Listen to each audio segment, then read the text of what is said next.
अस्सलाम वालेकुम बेटा to class, how are you all. और बेटा ब्रेकफास्ट हो गया और आप लोगों का पिछला काम हो गया, याद है ना। पीछे हमने आवर हैंड और हम लोगों ने हाफ पास्ट का कॉन्सेप्ट पढ़ा था।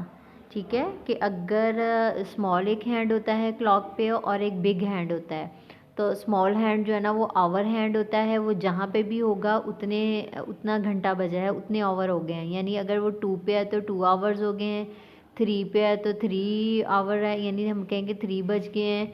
5 पे है तो हम कहेंगे 5 बज गए हैं। और उसके बाद बेटा हाफ पास्ट का हमने कॉन्सेप्ट पढ़ा था। जब 2 या 3 या 5 या 7 बजते हैं ना, तो स्मॉल हैंड तो उस डिजिट पे होता ही होता है, लेकिन लॉन्ग हैंड हमने पढ़ा था कि वो हमेशा 12 पे होता है इस सूरत में।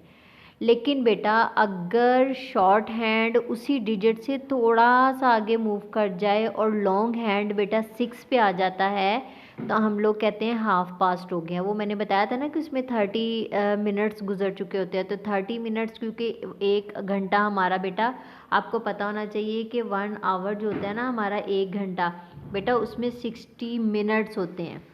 ठीक है, अब वो कैसे पता चलता है बेटा। अगर आप, मैंने आपको शायद पहले भी इस चीज़ का आइडिया दिया है कि देखिए 12 से लेकर 1 तक छोटे छोटे छोटे जो है ना 5 जो है ना वो लाइंस लगी हुई हैं।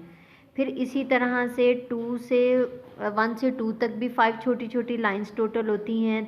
2 से 3 में भी 5 छोटी छोटी लाइंस हैं। 3 से 4 के दरमियान भी हैं और 4 से 5 में भी छोटी छोटी 5 लाइंस होती हैं। तो अगर हम इन 5 लाइंस को काउंट करें, 12 से स्टार्ट होकर बेटा काउंट करते चले जाएंगे, तो अगेन 12 पे आने तक ये 60 छोटे छोटे डॉट्स पॉइंट्स होते हैं। ठीक है, तो हर एक जो ये जो पॉइंट होता है ना वो हमारा 1 मिनट होता है। फिर अगला एक जो है वो फिर 1 मिनट है, फिर उससे अगला 1 मिनट है, फिर उससे अगला 1 मिनट है, फिर उससे अगला 1 मिनट। यानी 1 से लेकर 2 तक आने के दरमियान में पिंस को 5 मिनट्स गुजारने पड़ते हैं, यानी वो 5 पॉइंट से आगे गुजरती है। तो इसी तरह से हमें जहन में रखना चाहिए, जब एक डिजिट से दूसरे डिजिट पे पिन आती है ना, हमारा लॉन्ग हैंड आता है, तो हम लोग 5 का टेबल रीड कर सकते हैं। जैसे 12 से 1 पे आया तो हम कहेंगे 5 मिनट्स हो गए हैं। 2 पे आया तो 5 2 ज़ा 10 होता है, तो हम कहेंगे 10 मिनट्स हो गए हैं।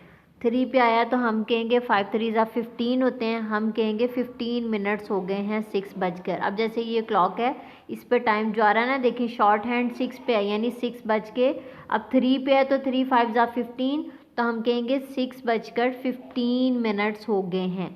ठीक है, इसी तरह से 4 पे आएगा तो 5 4 ज़ा 20, 5 पे आएगा तो 5 5 ज़ा 25, 6 पे आया तो 5 6 ज़ा 30, 5 7 ज़ा 35, 5 8 ज़ा 40, 8 पे होगा तो 40 मिनट्स, 5 9 ज़ा 45, 5 10 ज़ा 50।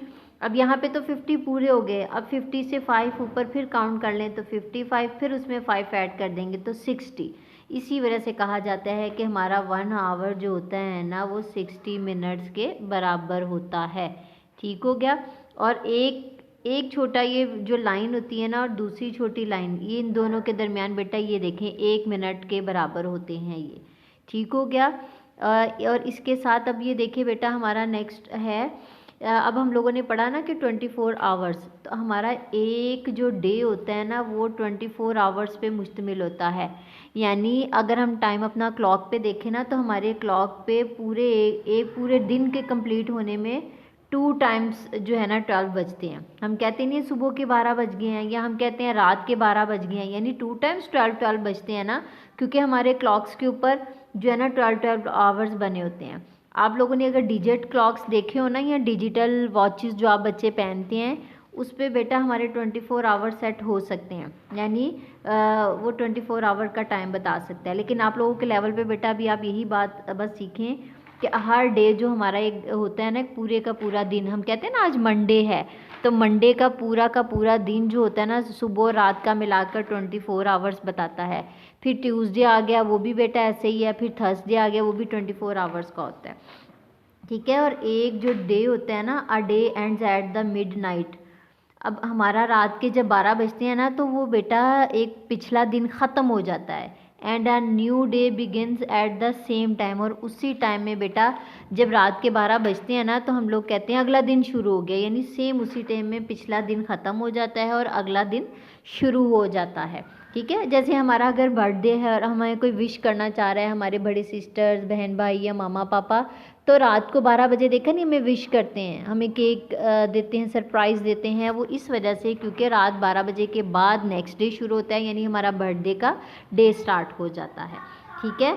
तो इसी तरह से टाइम जो बेटा बिटवीन 12 मिडनाइट, यानी रात के जब 12 बजते हैं ना, तब से लेकर अगले दिन के कहते हैं दोपहर होने तक। ठीक है। यानी रात के जब 12 बजते हैं तब से लेकर सुबह की दोपहर नून होने तक का टाइम जो है ना, वो AM कहलाता है। ठीक है। क्या कहलाता है? AM। ठीक है। और AM जो है ना बेटा, लातीनी ज़ुबान का लफ्ज़ है, लैटिन वर्ड है, जिसका मतलब होता है एंटी मेरिडियम। एंटी मेरिडियम का मतलब होता है बिफोर मिड डे, यानी आधे दिन से पहले पहले का टाइम। ठीक है। और इसी तरह से टाइम जो बेटा दोपहर 12 बजे से लेकर रात 12 बजे तक का होता है ना, दोपहर को जब 12 बजने के बाद का टाइम शुरू हो जाता है, तब से लेकर आधी रात के 12 बजे के टाइम को PM कहा जाता है। उनके साथ हम PM लिखते हैं। और PM का मतलब होता है, ये लातीनी ज़ुबान के लफ्ज़ पोस्ट मेरिडियम से निकला है। ठीक है। जिस तरह से AM जो है ना, वो एंटी मेरिडियम से निकला है, उसका मतलब होता है बिफोर मिड डे। और PM जो है ना, उसका वैसे तो वो लातीनी ज़ुबान के लफ्ज़ पोस्ट मेरिडियम से निकला है, और उसका मतलब होता है आफ्टर जो है ना मिड डे, यानी आधे दिन गुजरने के बाद। ठीक है। सॉरी। तो ये जो है ना आपका दोनों का कॉन्सेप्ट हमें बताता है। इसकी कुछ एग्जांपल देखते हैं। जैसे बेटा we go to school at AM, हम सुबह के 8 बजे स्कूल जाते हैं ना, तो सुबह के टाइम के साथ मैंने बताया ना, रात 12 बजे के बाद से लेकर दोपहर 12 बजे के टाइम के साथ हम AM लिख रहे होते हैं। ठीक है। तो इस वजह से सुबह का टाइम है ना 8 AM, तो हमने उसके साथ AM लिखा। इसी तरह से हम डिनर रात के टाइम पे खाते हैं, तो रात के टाइम पे जो डिनर खाते हैं ना, वो रात का टाइम होता है, और वो दोपहर 12 बजे से रात 12 बजे का टाइम है, और उसके साथ हमने पढ़ा कि PM लिखते हैं, इस वजह से उसके साथ 8 PM लिखते हैं। ठीक है। होप सो बेटा ये लेक्चर आपका होमवर्क करने में बहुत मदद करेगा। इसके साथ ही हमारा बेटा टॉपिक ओवर होता है बेटा। अल्लाह हाफिज़।